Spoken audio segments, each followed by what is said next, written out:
السلام علیکم۔ آج جو بک لے کر آیا ہوں اس کا نام ہے کامیابی کے لیے صرف نمبر نہیں کافی، سوچ کا سانچہ بدلیں، نوکری تلاش کرنے کے بجائے نوکریاں دینے والا بنے۔ یہ رائٹر ہے اس کا رابرٹ کیوساکی اور اس کو ترجمہ کیا ہے شہزاد نیار نے۔ یہ فل بک میں ڈاؤن لوڈ کروں گا، انشاءاللہ آپ سننا اور میرے چینل کو پلیز سبسکرائب کر دینا۔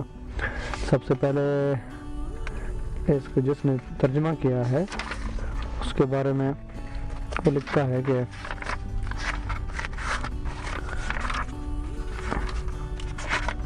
اس کو 4 حصوں میں تقسیم کیا گیا ہے۔ سب سے پہلے جس نے ترجمہ کیا وہ لکھتا ہے کہ رابرٹ ٹی کیوساکی کی کتاب امیر باپ غریب باپ ریچ ڈیڈ اور پور ڈیڈ نے آل ورلڈ میں مقبولیت کے جھنڈے گاڑ دیے، اور یہ 1997 میں شائع ہونے والی اس کتاب میں انہوں نے مالیاتی امور سے متعلق تعلیم و تربیت پر زور دیا۔ وہ سرمایہ کاری کی بدولت حاصل ہونے والی مالی آزادی کی بھی تعریف کرتے نظر آئے۔ شیرون لیشیئر اس کتاب کی شریک مصنف کو اتھر تھیں۔ زیر نظر کتاب بھی رابرٹ ٹی کیوساکی کی تصنیف ہے۔ یہ اس کی مقبول کتابوں میں سے شامل ہے اور یہ 2013 میں شائع ہوئی۔ اس کتاب میں کیوساکی والدین کی رہنمائی کرتے ہیں کہ کس طرح بچوں کی مالیاتی ذہانت جگا کر ان کا مالی مستقبل محفوظ کیا جا سکتا ہے۔ کیوساکی کے نزدیک موجودہ تعلیمی نظام طالب علموں کو نوکری پیشہ بنانے پر زور دیتا ہے، حالانکہ انہیں نوکریاں دینے والا بنانے کی ضرورت ہے۔ کیوساکی سمجھتے ہیں کہ کاروبار کے ذریعے ہم نہ صرف نوکریاں دینے والے بن سکتے ہیں بلکہ ملکی معیشت کو متحرک کرنے میں بھی اپنا حصہ ڈال سکتے ہیں۔ رابرٹ کیوساکی جاپانی نژاد امریکی ہیں۔ وہ 8 اپریل 1947 کو ہوائی میں پیدا ہوئے۔ انہوں نے US merchant marine academy new York سے 1969 میں گریجویشن کی۔ وہ ویتنام کی جنگ میں بطور گن شپ ہیلی کاپٹر پائلٹ شریک رہے اور 1974 میں فوج کو خیر بات کہہ کر وہ کاروبار کی دنیا میں آ گئے۔ انہوں نے محنت اور ذہانت کے بل بوتے پر زینہ بازینہ ترقی کی اور اب امریکہ کے امیر ترین افراد میں شامل ہیں۔ وہ ایریزونا میں رہائش پذیر ہیں۔ کیوساکی نے 2 درجن سے زائد کتابیں لکھی۔ وہ بچوں کی مالیاتی تعلیم اور تربیت کے زبردست حامی ہیں۔ اس مقصد کے لیے وہ عملی جدوجہد بھی کرتے ہیں۔ زیر نظر کتاب ذہن تبدیل کرنے کا کام کرتی ہے۔ اس کے 4 حصے ہیں، ہر حصے کا ایک متعین موضوع ہے۔ پوری کتاب سادہ اور سہل انداز میں لکھی گئی ہے۔ وہ سرمایہ کاری، کاروبار اور کامیابی کے آسان اصول اور طریقے بتاتے چلے جاتے ہیں۔ ان کے نزدیک سرمایہ داروں کو فیاض اور سخی ہونا چاہیے، کیونکہ یہ کتاب سیغہ واحد متکلم میں لکھی گئی ہے۔ لہذا قارئین جان لیں کہ کتاب میں سے مراد رابرٹ ٹی کیوساکی ہیں۔ انہوں نے جا بجا ذاتی واقعات بیان کیے ہیں جس سے کتاب دلچسپ ہو گئی ہے۔ وہ اپنے کاروبار کے گر، امیر بننے کے قصے اور بچپن کے واقعات بیان کر کے ہمیں کئی سبق دے جاتے ہیں۔ سچ تو یہ ہے کہ ان کی زندگی سے بہت کچھ سیکھا جا سکتا ہے۔ کیوساکی کہتے ہیں کہ مالی امور میں خاص طرح کی ذہانت کی ضرورت ہوتی ہے۔ وہ اس ذہانت کے ذریعے سرمایہ کو منافع بخش بنانے کے عملی طریقے بتاتے ہیں۔ اگرچہ یہ کتاب امریکی نظام معیشت اور معاشرے کو مد نظر رکھ کر لکھی گئی ہے، پھر بھی ایشیائی ممالک اور پاکستان کے حالات میں بھی یکساں مفید اور کارآمد ہے۔ کیوساکی موجودہ نظام تعلیم کے بڑے ناقد ہیں، اسی لیے ان کا خیال ہے کہ اپنے بچوں میں مالی سوجھ بوجھ پیدا کرنا والدین ہی کا کام ہے، کیونکہ سکولوں میں تو یہ تعلیم ملنے سے رہی۔ کیا بازی وہ سرمایہ دارانہ معیشت کی کئی خامیوں کی طرف بھی اشارہ کرتے ہیں۔ ان کے نزدیک افراط زر اور قرض پر منحصر معیشت، مہنگائی، دھڑا دھڑ نوٹ چھاپنا ایسے عوامل ہیں جو سرمایہ دارانہ نظام کو نقصان پہنچا رہے ہیں۔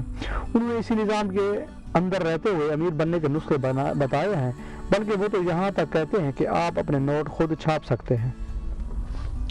کتاب کا وہ حصہ خاص طور پر اہم ہے جہاں انہوں نے آمدنی کی اقسام بتائی ہیں اور سرمایہ کو آمدنی میں بدلنے کے طریقے گنوائے ہیں۔ میرا خیال ہے کہ بغیر کسی کا استحصال کیے ہم اپنی مالی حالت بہتر بنا سکتے ہیں۔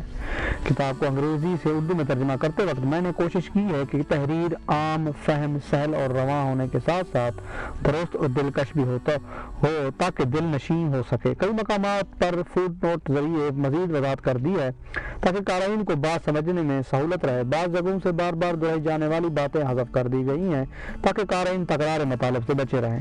ذاتی حوالے سے تعارف کروں کہ ترجمہ کرتے وقت مجھے بہت سے مقامات پر اپنے والد گرامی حاجی محمد رفیق کی کاروباری جدوجہد کی جھلک نظر آتی رہی۔ انہوں نے بھی صنعتی مزدوری کے سے آغاز کیا اور پھر اپنی محنت، ذہانت، کاروباری سوجھ بوجھ اور رحمت ایزدی سے ذاتی انڈسٹری کے مالک ہوئے اور قابل ذکر مالی کامیابیاں حاصل کی۔ حیرت کی بات یہ ہے کہ کیوساکی کی بتائی ہوئی کئی باتیں والد گرامی کے کاروباری تجربے کے عین مطابق ہیں، مثلاً روپے کو بینک میں رکھنے کی بجائے اس سے جائیداد خریدنا وغیرہ۔ ان باتوں سے پتہ چلتا ہے کہ مصنف رابرٹ کیوساکی جس کاروباری سوجھ بوجھ کو بیان کیا ہے وہ نہایت عملی قسم کی ہے اور پاکستان کے حالات میں بھی قابل عمل ہے۔ اور میں اس کتاب کو ترجمہ کر کے میجر شہزاد نیر کہتے ہیں کہ میں اس کتاب کا ترجمہ کر کے اس لیے بھی مسرور ہوں کہ مجھے لگتا ہے کہ ہمارے وطن میں کاروباری سرگرمیوں کے ذریعے معاشرتی ترقی کی بہت ضرورت ہے، اور یہ کتاب کاروبار کی اہمیت، مالی امور میں خاص نوع کی ذہانت، کاروباری اسرار و رموز اور بچوں کی مالیاتی تربیت پر خاص خاطر خواہ روشنی ڈالتی ہے۔ میں تو توقع کرتا ہوں کہ اس کتاب کے قارئین اپنی ذہنی روش میں تبدیلی محسوس کریں گے، محض نوکری پر بھروسہ کرنے کی بجائے وہ تجارت، کاروبار، سرمایہ کاری اور پیداواری منصوبوں میں توانائیاں صرف کر کے پیسہ کمائیں گے۔ اس سے ملک کی معیشت ترقی اور تحریک کی طرف جائے گی، عوام کو روزگار ملے گا اور غربت میں کمی آئے گی۔ میں محسوس کرتا ہوں کہ یہ کتاب والدین، طلباء، کاروباری افراد اور بے روزگار نوجوانوں کے لیے خاص طور پر مفید ہے، اس لیے کہ یہ آپ کے نقطہ نظر کو بدل کر زندگی کو تبدیل کر سکتی ہے۔ یہ بھیجن میجر ریٹائر شہزاد نیر، ایم فل ابلاغیات، ایم اے اردو اور ڈپلوما فارسی ہیں۔ انہوں نے اس کا ترجمہ کیا ہے اردو میں۔ اب کتاب کا تعارف۔ اپنے بچے کی مالی ذہانت کو جگائیں۔ ہر شخص کسی نہ کسی کام میں ذہین ہوتا ہے۔ اگر آپ مچھلی سے درخت پر چڑھنے کی صلاحیتیں مانگیں گے تو وہ ساری عمر خود کو بے وقوف سمجھتی رہے گی۔ یہ البرٹ آئنسٹائن کا کوٹ شامل کیا ہے۔ میں جب بھی نئی کتاب لکھنے کا سوچتا ہوں تو اپنے آپ سے ایک سوال کرتا ہوں کہ میں یہ کتاب کیوں لکھ رہا ہوں؟ میرا جواب ہر بار ایک ہی ہوتا ہے کہ آخر روپے کے پیسے کے بارے میں سکولوں میں کیوں نہیں پڑھایا جاتا؟ ہمارے استاد ہمارے دماغ میں یہ خیال بار بار ڈالتے ہیں، نوکری حاصل کرنے کے لیے سکول آنا ہوگا، اگر سکول نہیں آؤ گے تو نوکری نہیں ملے گی۔ اس بات پر میں نے اساتذہ سے پوچھا، کیا ہم نوکری اس لیے نہیں کرتے کہ پیسہ کمائیں؟ جب نوکری کا مقصد پیسہ کمانا ہے تو کیوں نہ ہمیں سیدھے صبح پیسہ کمانا سکھایا جائے؟ میرے اس سوال کا جواب کبھی نہیں ملا۔ اور آگے، بادشاہ ننگا ہے۔ بادشاہ کا نیا لباس نامی یہ کہانی ہینس کرسچین اینڈرسن نے 1837 میں لکھی تھی۔ کہانی کچھ یوں ہے۔ ایک دفعہ کا ذکر ہے کہ ایک بادشاہ ملبوسات کا بہت شوقین تھا، اسے نئے نئے لباس پہن کر دکانیں دکھانے کا جنون تھا۔ ایک دن اس کے پاس دو اٹھائی گیرے آئے اور کہنے لگے کہ بادشاہ کے لیے عمدہ ترین کپڑے سے خاص ملبوس تیار کریں گے، وہ اتنا خاص لباس ہوگا کہ بے وقوفوں اور بد ذاتوں کو نظر نہیں آئے گا۔ بادشاہ تز بتز میں تھا کہ خود بھی مذکورہ لباس دیکھ سکے گا یا نہیں، اس لیے اس نے اپنے 2 خاص مشیروں کو بھیجا کہ وہ کپڑا دے کر آئیں۔ ظاہر ہے کہ وہاں کپڑا تھا ہی نہیں، لیکن مشیروں نے واپس آ کر کپڑے کی خوب تعریف کی۔ جب اس کپڑے کی شہرت شہر میں پھیلی تو ہر کوئی انتظار کرنے لگا کہ کب وہ کپڑا سامنے آئے اور انہیں پتہ چلے کہ شہر میں کون کون احمق ہے اور کون کون بدذات۔ آخر ایک دن بادشاہ نے دھوکے باز درزیوں سے کہا کہ اسے مخصوص لباس پہنائیں تاکہ بادشاہ شہر میں سیر کرے۔ درزیوں نے محض اشارے سے اسے کپڑے پہنا دیے۔ بادشاہ خود بھی جانتا تھا کہ وہ ننگا ہے، لیکن اسے یہ ڈر تھا کہ شہر کے لوگ اسے بدذات اور بے وقوف نہ سمجھیں۔ نتیجہ ظاہر ہے، پورے شہر نے دل کھول کر بادشاہ کے نئے لباس کی تعریف کی، کیونکہ انہیں ڈر تھا کہ کہیں انہیں کم ذات نہ سمجھ لیا جائے۔ اچانک ایک بچے کی آواز گونجی۔ بادشاہ نے کچھ بھی نہیں پہنا، وہ بے ساختہ کہتا رہا، بادشاہ ننگا ہے۔ بچے کے والدین نے اسے چپ کرانے کی بہت کوشش کی، لیکن بچہ معصومیت سے کہتا رہا، بادشاہ ننگا ہے، بادشاہ ننگا ہے۔